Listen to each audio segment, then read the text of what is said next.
E aí, gente, beleza? Como vocês estão? Espero que estejam bem. Tô aparecendo por aqui hoje para mostrar para vocês todas as leituras que eu fiz no mês de junho de 2022. O mês de junho não foi um mês tão bom assim para mim de leituras, meu ritmo de leitura caiu demais, então, desde então, na verdade, agora em julho já está acabando, né? E também não foi nada bom esse mês. E além disso, também eu meio que acho que tô numa ressaca, porque tá difícil de eu achar alguma coisa muito legal. Tô achando todos os livros meio mais ou menos, meio fracão. E no mês de junho já começou essa onda aí, então eu vou mostrar pra vocês tudo que eu li. Não foi muita coisa dessa vez, foram 6 livros apenas, que não é pouco, mas é menos do que eu gostaria de ter lido. Mas bora lá, vou mostrar todos eles pra vocês.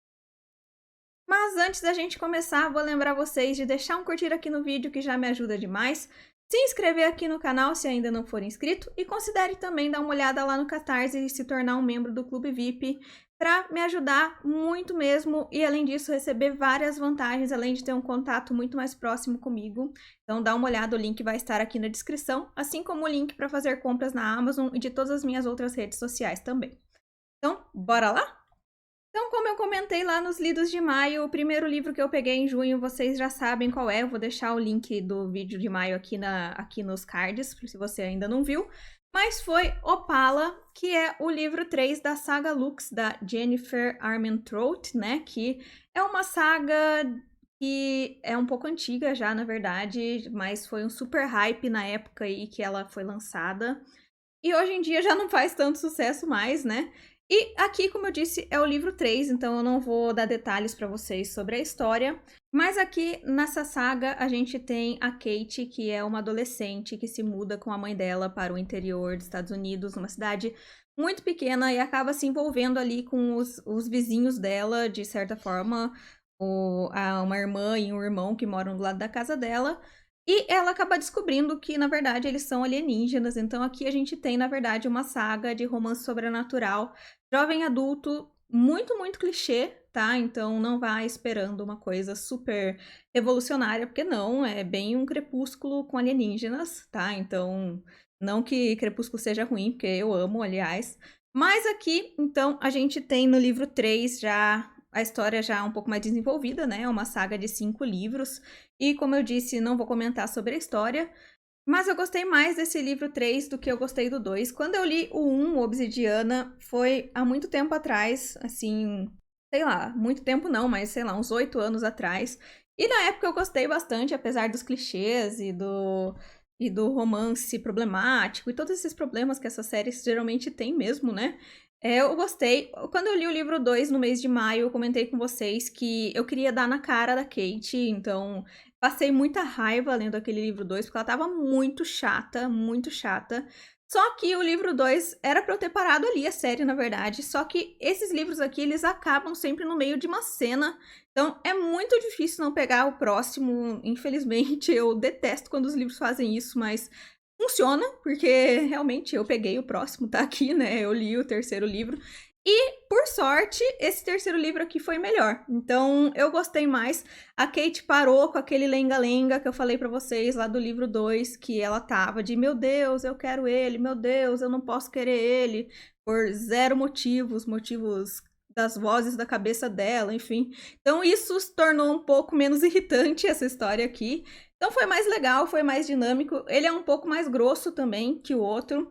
E de novo aqui a gente tem um final no meio de cena, então eu não sei como que eu não peguei o quarto livro ainda, foi realmente porque tinha saturado já, então não ia dar para ler o 4 e o 5 em sequência. Eu não gosto de ler livros em sequência, quem me conhece há mais tempo já sabe que não é o meu perfil, então só de eu ter lido esses dois aqui já quer dizer alguma coisa.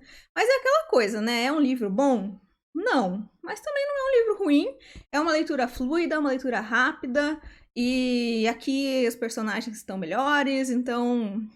É, é isso. Então, essa foi a minha primeira leitura do mês. Eu dei 4 estrelas. E em breve, ou nem tão breve assim, eu leio o próximo, que acho que chama Originais. Depois disso, eu peguei para ler Perdão Mortal, da Robin LaFevers, que é o primeiro livro da trilogia O Clã das Freiras Assassinas.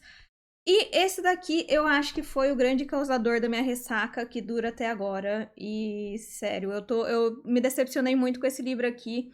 Eu esperava amar esse livro, porque todo mundo ama. Eu nunca tinha visto alguém falar mal desse livro aqui. E não que eu vá falar mal, porque também não achei tão ruim assim, só que ele foi muito diferente do que eu esperava. Nesse livro aqui a gente tem um romance de época, meio histórico, com um pouquinho de sobrenatural também. E a gente tem a Ismai, e ela é uma mulher, uma moça, né, de 17, acho que 17 ou 18 anos, não me lembro agora, que vive ali nos anos 1500, 1520, por aí, essa época, lá no Reino Unido. Então é uma época realmente bem, bem antiga, né? Eu não tenho costume de ler romances de época que são tão antigos assim. E a Ismai, quando a mãe dela estava grávida dela, a mãe dela tentou fazer um aborto, tomou um veneno para que ela fosse abortada. Só que o aborto não deu certo e a Ismai acabou nascendo mesmo assim, com uma cicatriz gigante por causa desse veneno. E por isso, por esse aborto não ter dado certo, foi chegado à conclusão que, na verdade, a Ismai ela é filha do deus da morte. Então, a mãe dela acaba saindo da cena, não lembro porquê agora, mas ela é criada pelo pai. O pai dela é um escroto que maltratou ela a vida inteira, até que vendeu ela para um cara lá, para casar com um dono de porco, sei lá, um fazendeiro nojento também. Enfim, ela acaba. Esse livro começa com ela casando com esse cara aí. E ela vai pra noite de núpcias dela desesperada, porque ela não quer, né? E o cara é um nojento, já chega agredindo ela, uma coisa horrorosa. E ela meio que foge dali e é salva por um padre. E esse padre leva ela até esse convento, que é o convento das irmãs, que é o convento de Saint Mortain, que é esse deus da morte aí. Então, nesse convento ele é meio diferentão, assim, e elas são todas as freiras são filhas desse deus da morte, e elas são treinadas nas artes da guerra e para assassinar pessoas e venenos e coisas assim. O que é uma ideia muito legal, né, na verdade. Só que infelizmente não funcionou para mim, igual eu disse, eu tava esperando uma coisa totalmente diferente desse livro aqui.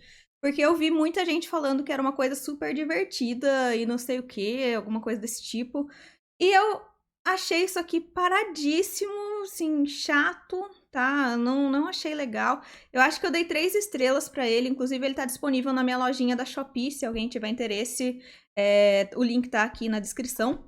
E eu não consegui gostar, acho justamente por causa dessa quebra de expectativa, porque eu tava esperando uma coisa divertida, um romance engraçadinho e tal, e é um romance histórico, assim, meio que o romance não me convenceu, tem muita trama política que não era o que eu queria ler no momento, então foi muito cansativo pra mim. Aliás, pra quem gosta disso, de trama política e essas discussões de poder e briga de reino e coisas assim, eu acho que vai gostar bastante desse livro aqui, mas realmente não era o que eu tava procurando no momento, então foi uma decepção muito grande. Não gostei, não tenho interesse em continuar a trilogia, mas é aquela coisa, o romance aqui também não me convenceu, apesar de ser uma coisa que demora pra acontecer, meio que foi um insta-love, porque não tem um desenvolvimento do romance desses personagens. E, enfim, não deu certo, e eu acho que ele é grandinho também, ele tem mais de 400 páginas, e eu acho que ele me fez ter essa quebra de ânimo, sabe, pra ler, então meio que acho que ele é o causador da minha ressaca que tá durando até agora aí, e eu desanimei muito com ele, então, não vou falar que eu recomendo porque eu estaria mentindo, né, mas leiam, tirem suas próprias conclusões e me contem depois o que vocês acharam desse livro aqui. E depois dessa decepção, eu peguei uma grata surpresa, que foi Amores Verdadeiros, da Taylor Jenkins Reid, que foi a leitura conjunta do Clube VIP do mês de junho. E esse foi o meu primeiro contato com a autora. Acho que isso me ajudou muito também, porque eu não tinha parâmetro para os livros dela. E eu já tinha visto gente que já leu outros livros dela falar que esse aqui não é dos melhores. Então, acho que foi bom ser o meu primeiro contato. Eu acabei gostando bastante. E aqui nessa história a gente tem um drama familiar e a gente conhece a Emma. E a Emma, ela é uma menina de uma cidade pequena no interior do Maine, eu acho, ou de Nova York, não sei, uma cidade pequena nos Estados Unidos. E ela cresce ali naquela cidade onde ela conhece o amor da vida dela, que é o cara que acaba se tornando o marido dela depois de um tempo. Só que depois que eles se casam, um ano depois disso, a gente acompanha aqui a vida dela toda até chegar esse momento do casamento. E eles se casam, passa um ano e ele acaba sofrendo um acidente em uma expedição de trabalho, onde ele tinha ido para o Alasca. O helicóptero que ele estava cai e ele fica perdido no meio do mar, ninguém é encontrado, então ele é dado como morto. E a Emma passa por esse trauma de perder o marido, né, perder o amor da vida dela, e acaba tendo que recomeçar a vida dela. Então, depois desse trauma, ela acaba voltando para a cidade natal dela, morar com os pais novamente, porque ela realmente fica muito mal. Ela passa por esse processo de luto que é muito intenso. E ali, enquanto ela voltou para a cidade dela, ela acaba conhecendo uma outra pessoa, aliás, uma pessoa que já fazia parte do passado dela também, mas como amigo. E eles acabam ali se envolvendo e desenvolvendo uma história de amor diferente e uma coisa assim, até que chega um momento que ela descobre, e isso não é spoiler, tá, gente? Isso aqui é o início do livro, a primeira linha do livro, tá? Então, ela descobre nesse momento que, na verdade, o marido dela, que foi dado como morto, não morreu. Então, ele volta depois de alguns anos, ela já tá com a vida refeita, ele reaparece do nada e a gente parte a história daí, tá? Então, é realmente, assim, um drama familiar. Eu amo drama. Aliás, acho que eu vou gravar o próximo Bookshelf Tour, vai ser minha prateleira de dramas lidos. Preciso mostrar pra vocês todos, que eu já li muitos. E funcionou muito bem comigo. Esse aqui é uma leitura super fluida. Eu fiquei super curiosa pra saber o que a Emma ia fazer aqui. Eu até vi umas críticas que, depois que eu li, eu achei meio sem sentido, porque eu vi algumas pessoas falando que não gostam desse livro porque tem um triângulo amoroso. E, na verdade, eu acho que isso aqui foge muito de ser um triângulo amoroso. É uma situação muito específica e, aliás, uma situação muito escrota, né? Muito difícil, em que a Emma tem que se virar ali pra tentar decidir o que fazer da vida dela. Então, realmente, assim, eu acho que não tem nada a ver com triângulo amoroso. Então, não vão pensando que vai ter esse clichê e tal, porque isso aqui foge de ser clichê, tá? Então, foi um livro muito aceito lá no grupo, lá no Clube VIP também. Todas as pessoas que leram gostaram, pelo que eu percebi. Então, assim, foi muito legal. Foi uma leitura que valeu muito a pena e que com certeza me fez querer ler os outros livros da Taylor. Inclusive, talvez o próximo seja aí Os Sete Maridos de Evelyn Hugo, que eu tô enrolando faz uma vida pra ler. Mas agora eu acho que é uma autora que vai funcionar comigo, sim. Então, ansiosa pra ler outros livros dela, porque esse aqui foi 5 estrelas e gostei bastante. E aí, infelizmente, esse realmente foi o ponto alto do meu mês, porque depois disso foi mais ladeira abaixo. Então, o próximo livro que eu li foi Arushá e o Fim dos Tempos, que é um livro apresentado pelo Rick Riordan e escrito por essa moça aqui, Roshani Chokshi, que, por incrível que parível, é americana. Eu jurava que ela era indiana ou algo do tipo com esse nome, mas não, ela é americana mesmo.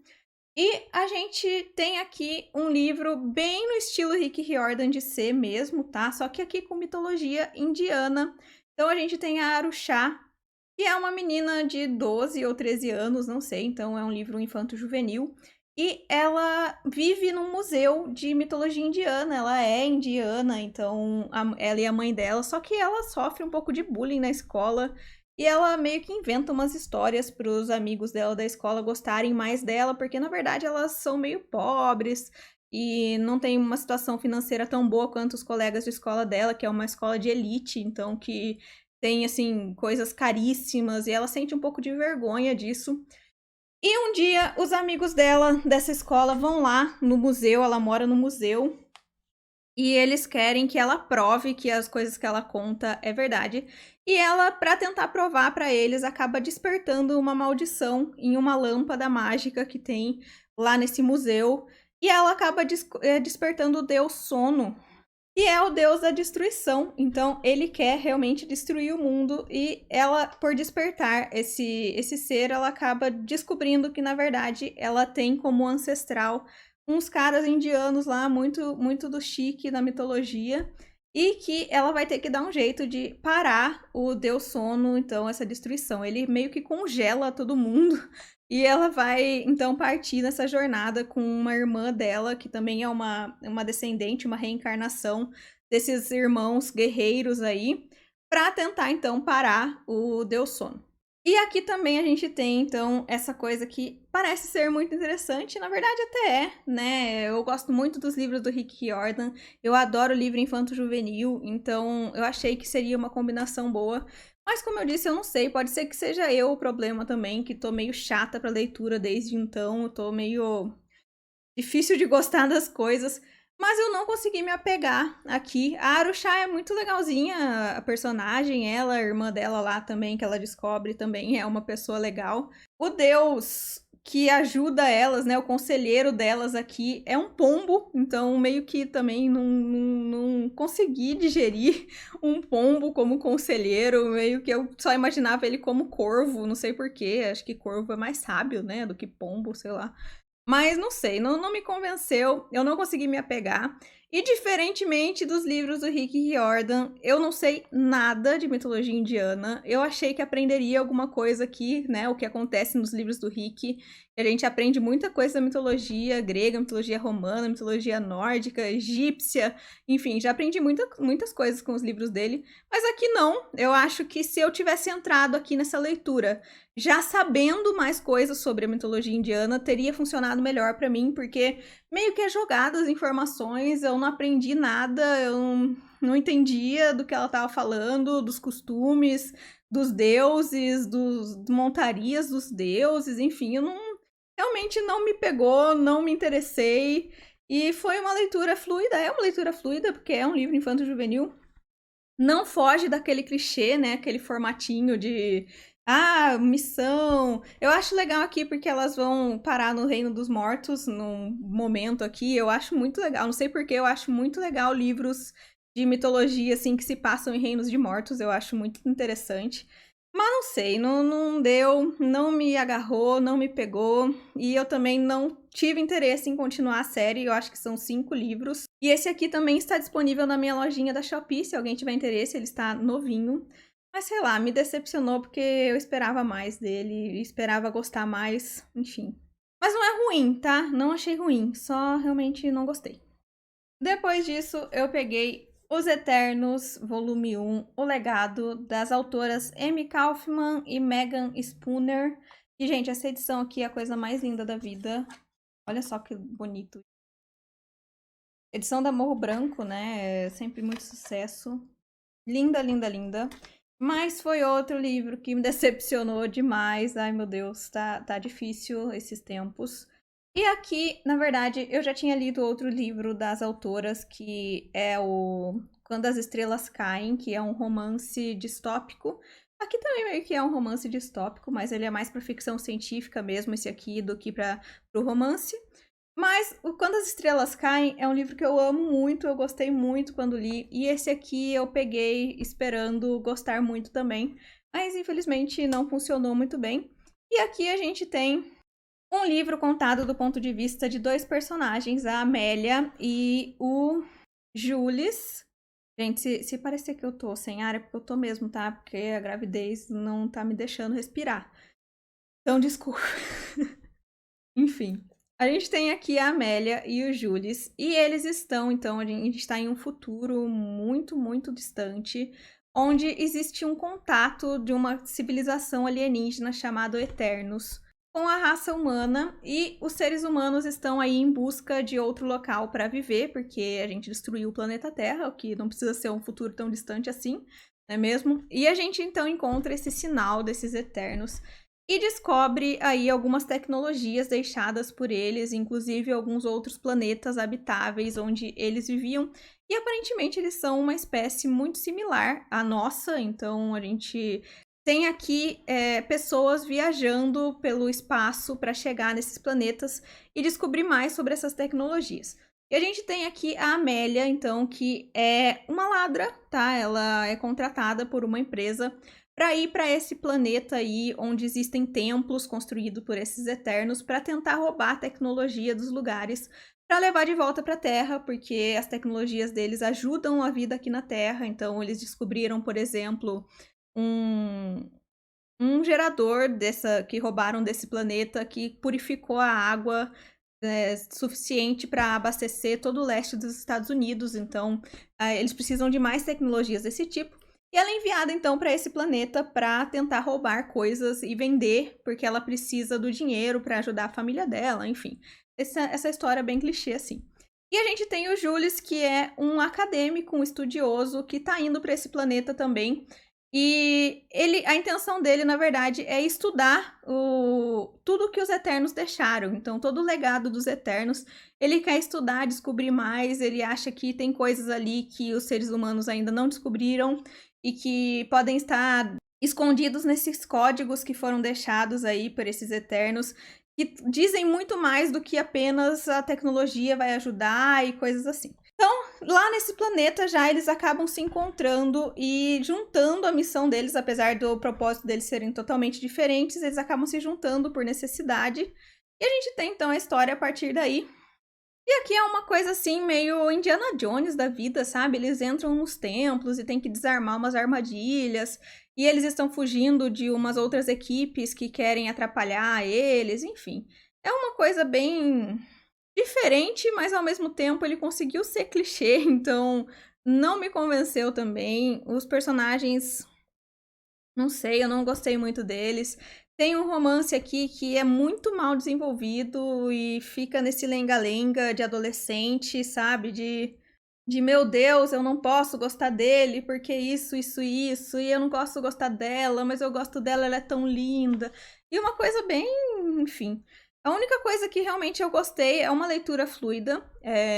A única coisa que eu realmente gostei aqui foi o final. O plot twist do final é legal, apesar de eu ter adivinhado que isso ia acontecer e achei meio burrice deles também não ter deduzido que seria essa a intenção aqui. Mas, na verdade, ele é uma duologia, tá? Esse aqui é o primeiro livro. Eu não tive interesse em pegar o segundo livro. Aí eu fui ver lá no Goodreads, porque não foi lançado o segundo livro aqui no Brasil também. E eu descobri por quê, porque, né, esse aqui não foi muito bom. E eu descobri no Goodreads que o segundo livro, a nota é muito ruim. Descobri lá o que acontece, enfim. Só dei uma lida lá por cima das resenhas, uns spoilers e tal. E pra mim foi o suficiente. Então, não tenho interesse em ler o segundo livro também. Mas, sei lá, sabe? Sei, foi meio decepcionante. Eu esperava mais desse livro aqui. E acabou sendo um clichêzão, assim, que cansativo, na verdade. Não me convenceu, não deu certo também. Mas a edição é linda. E também tá disponível lá na Shopee, caso interesse. Peguem lá. E minha última leitura do mês foi A Noiva do Capitão, da Tessa Dare, que é o último livro da trilogia Castles Ever After, que é uma trilogia de livros de romance de época. Eles são bem independentes aqui nessa trilogia, realmente não tem ligação de um livro para o outro. A única coincidência aqui é que as mocinhas, elas herdam castelos, então é uma trilogia muito legal. E eu sabia que seria um livro ótimo, porque eu gosto muito dos outros livros da Tessa que eu já li, então sabia que não tinha erro. Mesmo assim, não foi tudo isso, então, como eu disse, acho que o problema tá em mim dessa vez, eu realmente tô muito chata. Mas não amei esse livro aqui como achei que ia amar, foi da trilogia o que eu menos gostei, mas ainda assim foi um livro bem legal, bem divertido. E aqui nesse livro a gente tem a Madeline, que é uma moça muito, muito tímida, e quando ela faz 16 anos, ela precisa ser apresentada para a sociedade. E ela não quer ir para os bailes porque ela realmente sofre de um tipo de fobia social em que ela não se dá bem em lugares cheios. E a gente tem ela criando aqui, para a família dela, um mocinho que ela inventa que ele existe e foi pro exército, um irlandês que ela se apaixonou perdidamente por ele, mas ele teve que ir pro exército e ela acaba inventando esse cara aí pra família dela, ela começa a escrever cartas pra ele. Então, passa anos e anos, uma coisa que era pra ser só por um momento ali, pra ela fugir dos bailes de debutante dela, acaba se estendendo por muitos e muitos anos, até que um dia ela precisa inventar que ele morreu na guerra, né? Porque esse cara nunca vai aparecer, afinal, ele não existe, né? Aliás, as cartas dela aqui no início pra esse capitão são muito engraçadas, então vale muito a pena ler. E a gente tem, então, ela herdando esse castelo. Um tio dela presenteia ela com um castelo lá na Irlanda, então, pra ela ficar mais próxima do amor da vida dela, que ela inventou, mas ninguém sabe disso. E ela vai morar nesse castelo, até que um dia, nesse castelo, ela desenha muito bem, então ela tá vivendo a vida dela tranquilamente lá, fazendo desenhos de criaturas marinhas para uma enciclopédia e para vender, enfim, ela vive bem a vida dela de solteirona, que era o que ela sempre quis mesmo. Um dia, esse tal de capitão que ela inventou, que é o Capitão Logan Mackenzie, chega na porta dela e fala: oi, eu sou o cara que você escrevia cartas, então eu existo e estou aqui, vamos nos casar. E é isso, a história parte daí, então a vida dela vira de cabeça para baixo, né? Porque até então o cara não existia e do nada chega um rapaz lá gigantesco, um irlandês na porta dela falando que é ele e que agora ele existe e ela não tem como voltar atrás da história porque a família inteira dela acredita, então se cria uma situação muito difícil aqui. E é um livro muito, muito divertido, assim como os outros livros dessa trilogia também são. Mas não sei, eu acho que eu fiquei um pouco com o pé atrás aqui, porque eu não gostei da motivação do mocinho aqui, então esse capitão que aparece. Eu acho que ele é muito bruto, ele é muito grosseiro, e ele culpa ela por uma coisa que não é culpa dela, porque né, pra ela tava escrevendo cartas pro nada, né? Apesar dela enviar essas cartas para fazer a família acreditar que era verdade, ela nunca imaginou que alguém realmente estava recebendo essas cartas e que esse cara existia. Então, ele cobra dela umas coisas que não tem motivo, sendo porque não é culpa dela, entendeu? Então, eu não gostei dessa motivação dele, eu não gostei dessas atitudes dele. Mas mesmo assim, a Madeline ela é muito divertida. O romance é fofo e é um romance de época clichêzão também, né? Mas daqueles que aquece o coração, enfim. Bem legal, eu gostei do livro, mas realmente, assim, dos 3 livros dessa série, foi o que eu menos gostei. Então, os outros 2 eu acho que são 1000 vezes melhores que esse aqui. Mas eu acho que a culpa é do capitão e de mim mesma, que tô chata, né? Igual eu falei. Então, esse aqui foi legal. Então, minha última leitura do mês. Então é isso, essas foram as minhas decepções ou leituras do mês de junho, tá? Me contem aí nos comentários se vocês já leram algum desses livros ou se vocês querem ler, o que vocês acharam, se vocês concordam ou não comigo. Se você assistiu até aqui, muito obrigada. Não esquece de deixar um joinha aí, se inscrever aqui no canal e também participar lá do Clube VIP. E eu vejo vocês no próximo vídeo. Tchau!